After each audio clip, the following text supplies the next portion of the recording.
Assalomu alaykum hammaga. Ko'rishingiz mumkin, bir ishga keldik. To'g'ri bergan держательni o'ynayapti mana. O'ynayapti samolyotlar. Shunaqa ishlarni ko'rganmisiz? Devor ushlamasi kattaroq samolyotga qotirish kerak mana. Даже mana akfix qo'yishdi mana. Mana akfixlar. Ko'rasizmi? Shunaqa ham bo'ladimi? Abo'y ko'chirib oldi, abo'y o'ynayapti mana. Bitta bitta samolyotdan kalta. Devor ushlamasi uzunroq samolyotga qotirish kerak. Qo'yishgan razmerligi mana. Xo'p. 4 santimetrlik.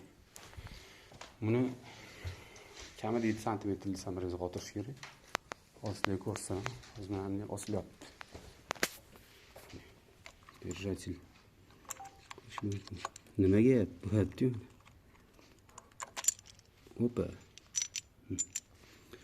Katta samolyotni chuqurroq tiyish kerak edi. Hozir olgan ishchilarni ko'rsatib so'rlab qo'yamiz xolos. Uniyotni nomiga qilib qo'ygan. Держатель o'ynayotibdi вообще. Qotmagan. Qotganda shunchalik bo'lmasdi. Bu qattiqroq yog'och bilan qotibdi. Qolganini bilmadim.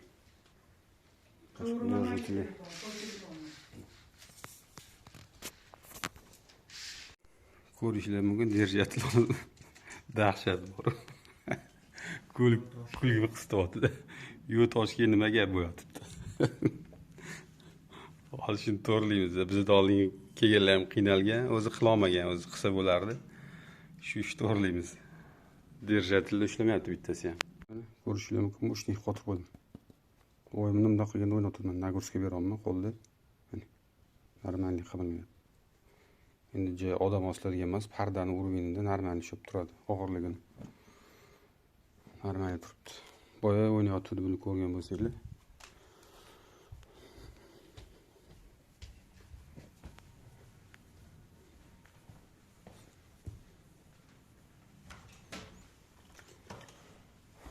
Mana держатель ham qotirib qo'ydik mana shuni.